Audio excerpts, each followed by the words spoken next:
Felly dyma fi yn gogledd dinas Mitrovica, mae'r rhan Serbaidd. Felly tua 200 metr o flaen fi, mae'r ochr Albanaidd, mae'r dinas i'r rhannu'n hanner gan afon Ibar.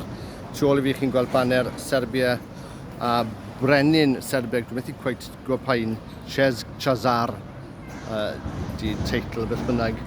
Mae'r cofebau, dyna'r brenin fyna. A chi'n gweld baneri Serbia, coch, gwyn a glas. Mae'n lle eitha llwm, mae'n rhaid dweud. Dyma fel y prif sgwar, neu'r prif stryd. Felly mae stryd fel o flaen, chi'n gweld baneri Serbia yn bob man. Chi'n gweld cofebau, graffiti, Serbiaid yn y wyddor Cyrillic.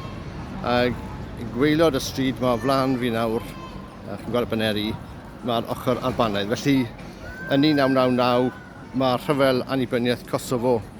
Mae Albaniaid yn ennill gyda help yn y diwedd NATO achos oedd Milosevic a Serbiaid yn sôn am carthu ethnig, jyst lladd y Albaniaid i gyd.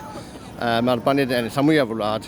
Mae Serbiaid gyda rhywfaint o help gan Rwsia yn cadw'r ochr yma i'r gogledd y Ibar sydd falle 5%, falle 10% na llai na ni o Cosofo i gyd. So mae'n dal i bod pwrpas y rhan o Serbia yn wleidyddol mae ei fod yn rhan o Gweriniaeth Cosofo annibynnol.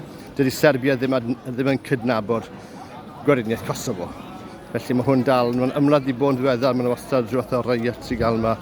Felly gan i weld, falle bydd yna ymladd eto yn y dyfodol gan i weld. Ond mae'r bont dros yr afon Ibar fyna, mae hwnna dydd. 100 metr, 200 metr a chi'n ochr Albanaidd.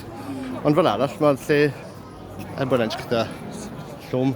Mae pobl gael paned, mae'r union un peth o'r bobl ochr draw bont wrth gwrs yn yr ochr Albanaidd.